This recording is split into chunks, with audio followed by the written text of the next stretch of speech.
Around midday on October 22, 2014, a passing motorist saw an Asian woman walking north along the Ingraham Trail on the outskirts of Yellowknife in the Northwest Territories, Canada.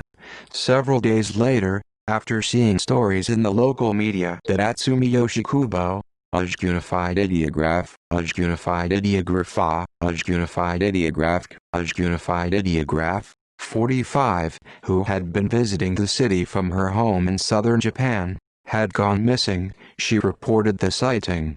It was the last time she was seen alive. Yoshikubo's absence was first noted 5 days after that sighting, when staff at her hotel noticed she had not checked out 2 days after her stay was due to have ended. In her room they found her luggage, still packed. She had apparently never boarded her flight home. Footage from the hotel's security camera showed her leaving shortly before she was last seen along the road. When that sighting was reported in the news, it suggested to many residents that she might have gotten lost in the vast expanse of taiga surrounding the city, and they augmented official search efforts with their own ventures into the bush. The case attracted considerable media interest not only across Canada but also in Japan, where Yellowknife is a popular destination for those seeking to view the northern lights. A week after Yoshikubo's disappearance, the Royal Canadian Mounted Police (RCMP) announced that they were calling off the search, as their investigation, in cooperation with Japanese police, had led them to believe that she had intended to take her own life. Her family, from whom she had been estranged for some time, doubted that conclusion, pointing to evidence that suggested she intended to return. Over the next 10 months, police continued searching for the body they expected to find, using areas she may have visited for training exercises. On August 31, 2015, a hiker found some of her personal effects, along with human remains, in a wooded area north of the city. The RCMP confirmed that the items belonged to Yoshikubo, and began to identify the DNA from the bone fragments. In April 2016 they were matched to Yoshikubo, and the investigation has been officially closed. Background: since the early 1990s, Yellowknife, capital of Canada's Northwest Territories, has become a popular destination for tourists from Japan. Many come to see the northern lights. While it is locally believed that Japanese folklore holds that a child conceived under them will enjoy good luck and good health, this is an urban legend resulting from a joke on an episode of the American television series Northern Exposure. Although Alaska and Scandinavia are also attractive for their auroral displays, Yellowknife is a particularly desirable location for Japanese aurora tourism due to its generally flat and undeveloped surrounding terrain and predominantly clear, albeit cold, weather during its long winter nights. It is estimated that 20% of the city's tourists come from Japan. Many hotels publish their restaurant menus in both Japanese and English. Unaccompanied, Yoshikubo arrived in Yellowknife from her home in the city of Udo, on the southern Japanese island of Kyushu, on October 17, 2014, a trip she had arranged through a tour operator in Toronto. She checked into the Explorer Hotel, the city's largest, for a week's stay. After doing so, she asked if she could book a seat on an aurora tour and was told they had shut down for the season. October and November are off-peak times for Japanese tourism in Yellowknife. The northern lights are not as visible as they are at other times of the year, and there is usually not enough snow cover for dog sledding, another activity popular with tourists who visit the city in winter. There is, however, enough to make walking on the trails through the boreal forest and bedrock outcrops in and around the city potentially dangerous for unprepared, unguided visitors. The trails themselves become icy and swampy, and the snow makes it harder to distinguish them from the surrounding bush. Disappearance in the absence of an organized tour. The way 95% of Japanese visitors see Yellowknife, the rest generally come in groups. Yoshikubo apparently set her own itinerary, keeping to herself. She had traveled alone before, and it is not unusual for Japanese women to do so. However, Japanese women who travel unaccompanied to popular tourist destinations typically congregate informally with other tourists. When they get there, Yoshikubo, though, continued to keep to herself. Security cameras at the Gallery of the Midnight Sun, a popular local gift and souvenir shop in the city's old town, recorded her visiting, by herself, and buying some items, apparently meant as gifts for others, on October 19.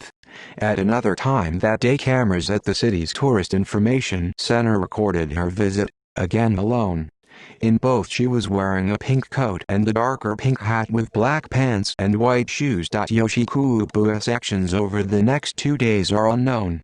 During the morning hours of October 22, the Explorer's security cameras recorded her leaving the building, wearing the same clothing she had been seen in the 2 days previous. Later, around 11:30 a.m., Jessica Reel, a retired constable with the Royal Canadian Mounted Police (RCMP), saw Yoshikubo walking along the Ingraham Trail between Niven and Jackfish Lakes near the city's northern limits, a largely undeveloped area. She reported the sighting, the last time Yoshikubo is known to have been seen, several days later when news of the Japanese woman's disappearance broke, although she was not completely confident as to the date, since she said she takes that route regularly. Yoshikubo never returned to her hotel. 3 days later, when the staff realized she had either left without checking out or overstayed her reservation, they entered her room. Inside they found her luggage, all packed. They reported her missing to the RCMP, who checked at Yellowknife Airport, where they learned she had not boarded her flight home, either. The RCMP began an intense search effort, using both personnel on the ground and aerial assets to cover the expanses of taiga north and west of the city near where Yoshikubo had last been seen, or could have been reasonably expected to have walked to from her hotel. Residents, fearing that she had met with foul play on the trails and motivated by concern for her distant family, joined in the search with their own informal efforts. The search was given extra urgency by the onset of colder wintry weather and lengthening nights. The disappearance and search became a national news story, with 5 Japanese news outlets flying crews to Yellowknife to cover it for audiences in their country. There were concerns that the incident could result in less Japanese tourism in the city. Of the 60,000 Japanese who had come to Yellowknife to see the Northern Lights since 2008, she was the first one ever to be reported missing, according to the country's consulate in Calgary. On November 4, however, the RCMP called off the search. Based on what they had found in Yoshikubo's hotel room, and information developed by Japanese police investigating in Udo, they believed she had arrived in Yellowknife with a plan to go into the wilderness alone and become a missing person. Further, they claimed she had taken steps to avoid detection. However, they declined to give specifics as the case was still open and her body remained undiscovered. In Japan, Fuji Television reported that Yoshikubo's brother said he had been contacted by the country's Ministry of Foreign Affairs and told that his sister had sent a letter to a female friend before she left suggesting she was planning to end her life in Canada. While her brother believed that the letter existed, he admitted he had not read it. He also doubted that his sister, who had been out of contact with him and their father for 10 years, truly intended to die in Yellowknife, pointing to the souvenirs she had been shown purchasing and her return ticket. Aftermath: they're continuing to still search and conduct different investigations and follow leads they're getting, an RCMP spokeswoman told Northern News Services a week after the search was called off. It's just that the search and rescue is done. Just because that part is over, doesn't mean we're giving up. Searchers were concentrating on an area north of the city, using dogs and thermal imaging equipment to supplement their legwork. Many residents had been profoundly moved by the incident, whether they took part in the search or not. One resident had a condolence card set up for residents to sign at City Hall to be sent to Yoshikubo's family in Japan. I know there was a tremendous amount of local support for the search, and I think it's a way for Yellowknifers to let Atsumi's family in Japan know our thoughts are with her family, said City Councilman Dan Wang, who announced it at the council's November 10th meeting. Jessica Reel, the retired RCMP constable who was the last person known to have seen Yoshikubo, recalled how she had considered asking her if she needed any help.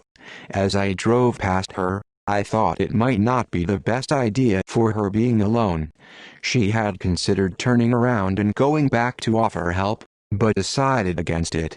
I thought, it was only 11:30 a.m., she'll be okay. She looked like she was sightseeing and it was close to zero, it wasn't freezing cold, and her pink coat was knee-length and she had on mitts and a hat. She was dressed for that temperature. After learning several days later that the woman had been reported missing, Reel said, I just felt terrible. I didn't sleep much that night. We talked about it at work the next day and how important it is to listen to that little voice on your shoulder. I will always wonder what happened or if I had stopped, if it would have made the difference in any way. Recovery efforts continued in warmer weather, albeit on a smaller scale. For its exercises and training sessions, the RCMP's search and rescue team chose areas of the taiga where Yoshikubo might have gone. They kept those locations confidential to ensure that only trained personnel who knew how to process the scene found the body if there was one to be found. Motivation. There was some speculation about why Yoshikubo might have chosen to die by walking into the bush around Yellowknife. Simon Hatcher, a professor of psychiatry at the University of Ottawa, said that most long wilderness sojourns are a form of temporary suicide, from which people return feeling better. People who are suicidal can have this fantasy where they can have a temporary escape. A temporary suicide, he told the National Post. And maybe that way they will stand out, and somebody will come along and save them. Maybe this was some form of this woman testing fate. Others wondered why, given popular locations in Japan such as the Aokigahara Forest near Mount Fuji, where there are many suicides each year due to the intense seclusion. For that sort of wilderness suicide, Yoshikubo had traveled so far for hers. Sometimes people romanticize about how they might control their death, and they can become fixated on a place, the director of a Toronto suicide prevention center told the Post. Maybe this woman came to Canada to create some distance from her family, and to spare them from it. Possible effect on tourism in the immediate aftermath. Concerns were expressed that the incident would result in a drop in Japanese tourism to Yellowknife, although it would not be known what impact there would be until wintertime, the next most popular time to see the auroras. This will frighten the Japanese culture that a person has gone missing, said the director of the Territorial Tourism Information Center that Yoshikubo had been videotaped visiting. However, Colin Dempsey, president of the Northern Frontier Visitors Association, said that while he was sad for her family that she had apparently met her end in the area, among member businesses, there is also a sense of relief that foul play has been ruled out in her disappearance. Similarly, he also believed that the elimination of the possibility of an accidental death would allay any potential concerns. He said the information center had not received any inquiries from Japan about whether people should reconsider going to Yellowknife as a result of the disappearance. The manager of two local tour operators said, likewise, that there had been no cancellations by Japanese tourists. Among the small Japanese Canadian community in the city, most of whom make their living in businesses serving that particular tourist market, there was some concern that similarly suicidally inclined Japanese would try to emulate her. One tour operator doubted the possibility, noting that the costs of traveling to Yellowknife were too high.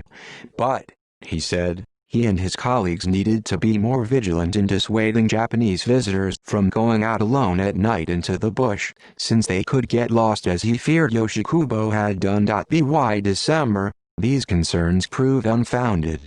Tour operators said that, in fact, not only were numbers not down, they had actually increased from the year before.